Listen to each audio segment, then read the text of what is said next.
ইউনুস হচ্ছে ঢাকাইয়া ফিল্মের দিলদারের মতো কমেডিয়ান আর আহমেদ শরীফের মতো ভিলেন, এই দুইটার মিক্সচার তার মধ্যে আছে।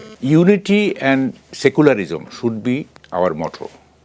একটা ইউনাইটেড নেশন, এবং এই নেশনটা দাঁড়ায় থাকবে সেকুলারিজমের উপরে, এটা হচ্ছে বেসিক।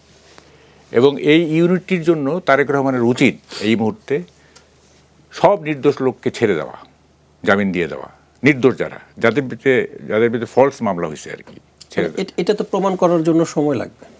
হ্যাঁ, সবাই কত কত কত সময় আর লাগবে, ফলস মামলাগুলো এমনি দেখলেই বোঝা যায়।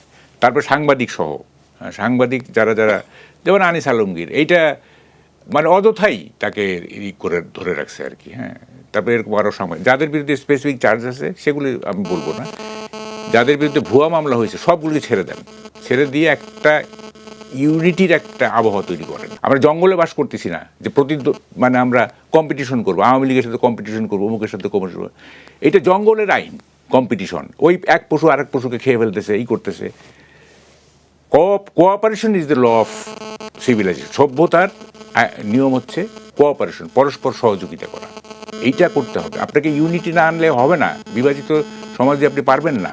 হ্যাঁ, সুতরাং আপনাকে একটা এই যে যেসব নির্দোষ লোককে ডক্টর ইউনূস শেখ হাসিনার প্রতি বিদ্বেষ দ্বারা তাড়িত হয়ে যে সমস্ত নির্দোষ আওয়ামী লীগারদেরকে জেলে পুরে রাখছে, এদেরকে আপনি ছেড়ে দেন। হ্যাঁ, এদেরকে ছেড়ে দেন, এবং তাইলে হবে কি, আপনি একটা একটা ইউনিটির প্রতীক হয়ে দাঁড়াতে পারবেন, যেটা খুবই দরকার এই মুহূর্তে। আরেকটা দেখেন, আরেকটা যেটা বলি যে তারেক রহমানকে হয়তো মানে he can be misguided by some, মানে হয়েছে না সব আমলই তো আমরা দেখছি যে যারা ক্লোজ অ্যাসোসিয়েট, এই যে আমাদের রনি ভাই যে বললেন যে সমস্ত এভিল বললেন না, শয়তান বললেন আর কি, সব এরা করে কি মিসগাইড করে। হ্যাঁ, সুতরাং তার মধ্যে বুঝতে হবে যে one sided story has always some missing pages. একতরফা গল্পের মধ্যে সবসময় কিছু পাতা থাকে যেটা মিসিং, যেটা যুক্ত করা হয় না। সুতরাং কেউ এসে বললো, একটা গল্প বললো যে এটা এই হয়েছে, আর আপনি এটা বিশ্বাস করবেন না। It has to have some missing pages, কিছু মিসিং পেজেস থাকবেই। সুতরাং আপনাকে স্কোয়ারলি দেখতে হবে জিনিসটা যে কী। আর আরেকটা হচ্ছে সুশাসন, না এই সুশাসন তো নিশ্চিত করতেই হবে। সুশাসন এবং আইন শৃঙ্খলা পরিস্থিতি নিয়ে বলছি সুশাসনের এলিমেন্টগুলি কি, কম্পোনেন্টগুলি কি।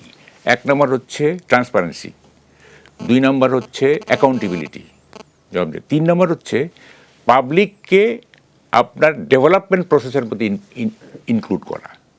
সেইটা হচ্ছে মানে রিয়াল গভর্নেন্স। হ্যাঁ, আপনি কি বলে যে পাবলিক আপনার শাসনের কনজিউমার হইলেন, হ্যাঁ, মানে ভোক্তা হইলেন আপনার সুশাসনের, সোকল সুশাসনের। এটা it is not enough. Public should be participant of the whole process and should be co-creator. এই প্রক্রিয়ার মধ্যে পাবলিককে পার্টিসিপেন্ট হইতে হবে, অংশীদার হইতে হবে, এবং কো-ক্রিয়েটর, তারাও সৃষ্টি করবে, আপনি একা সৃষ্টি করবেন না।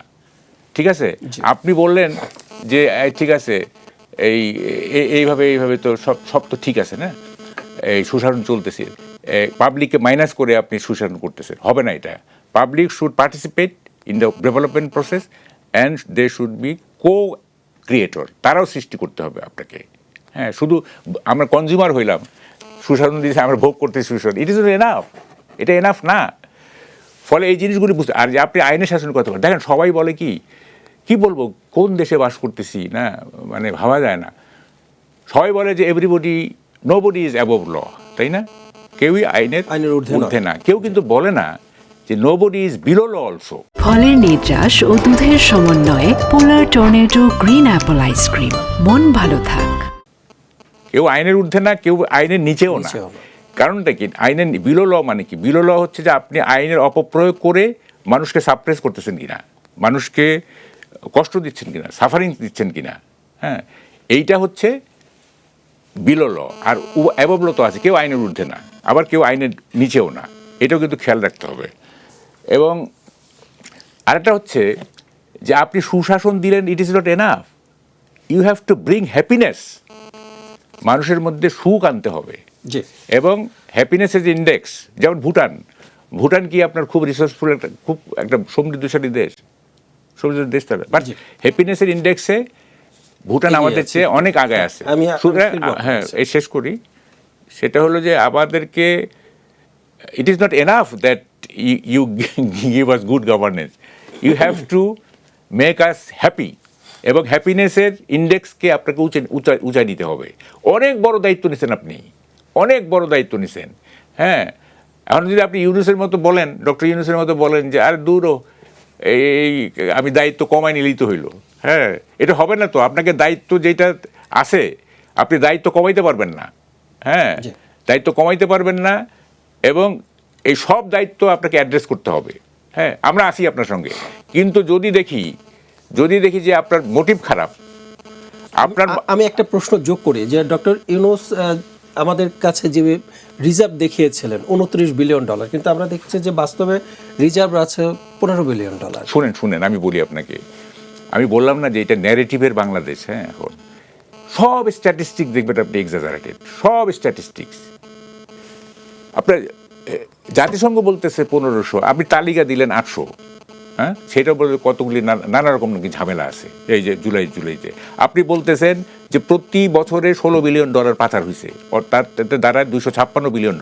আমি একটা চ্যালেঞ্জ করেছিলাম আপনি $50 বিলিয়ন ফেরত আনেন, তাইলে বুঝবো যে হ্যাঁ $256 বিলিয়ন। তারা তো অনেক পদক্ষেপ নেয়ার কথা বলেছিলেন। হ্যাঁ সব বোগাস। রোহিঙ্গারা ঈদ করবে সামনে, হ্যাঁ গ্রামে কেউ আসবে না, আমরা যাব না, সবাই আসবে, সব ভিসা বন্ধ করে দিচ্ছে।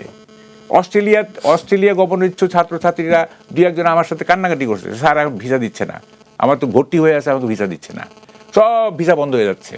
হ্যাঁ বললাম তো, ইউনুস যেভাবে ফলস ড্রিম দেখাইছে, যেভাবে ফলস রোমান্টিসিজম দেখাইছে মানুষকে। হ্যাঁ আমাকে ওই একজনের খুব সুন্দর কথা বলছে, এটা আমি আরেককে বলছি যে ইউনুস হচ্ছে ঢাকাইয়া ফিল্মের দিলদারের মতো কমেডিয়ান আর আহমেদ শরীফের মতো ভিলেন, এই দুইটার মিক্সচার তার মধ্যে আছে। তার সব কত কমেডি, হ্যাঁ একটা যেখানে যেটা পারে বলে দেয়, এটা কোনো ফলো আপ নাই, কিচ্ছু নাই, জাস্ট ওখানে একটা অডিয়েন্সকে একটা ক্যাচি জিনিস ধরায় দিল, একটা মুখরোচক জিনিস ধরায় দিয়ে বাস ক্ল্যাপ করে, বাহ ইউনুস সাহেব তো হেভি কথা বলে, বাস ওইটার কোনো ফলো আপ নাই। এই ক্যারেক্টার এই জিনিস আমরা দেখে আসছি গত 18 মাস। হ্যাঁ তার কোনো কথার ফলো আপ নাই, ইভেন তার 03 ফর্মুলা, এটা বোগাস একটা জিনিস। দেখেন এগুলি বললে না অনেক সময় লাগবে আপনার। 03 না, আমি এগুলি তো কয়েকটা বলছি। উনি বলতেছেন যে কি 0 পভার্টি, 0 আনএমপ্লয়মেন্ট, 0 কার্বন। আরে 0 পভার্টি থাকলে তো আনএমপ্লয়মেন্ট এমনিতে 0 হয়ে যায়, আর 0 আনএমপ্লয়মেন্ট হলে তো এমনিতে 0 আনএমপ্লয়মেন্ট। আপনি দুইটারে একই বন্ধনী, দুইটা আলাদা করলেন কেন? হ্যাঁ আলাদা করলেন কিন্তু একই বন্ধনীতে থাকবে। 1 2 নম্বর যে 0 আনএমপ্লয়মেন্ট ইজ এ কি বলবো আনহেলদি ইকোনমি। 0 আনএমপ্লয়মেন্ট হচ্ছে নো নিউ। ডক্টর ইউনূসের যে তত্ত্ব, সে তত্ত্বটা বলি শেষ করতে দেন। জি প্লিজ, একটু আমরা ফিরবো আপনার কাছে। 0 unemployment no new industrialisation, no হ্যাঁ জাপান যেটা আজকে ভুগতেছে, এটা আনহেলদি ইকোনমি। আচ্ছা তারপরে বলতেছে কি 0 কার্বন। আরে 0 কার্বনের চাইতে জরুরি 0 নিউক্লিয়ার উইপন।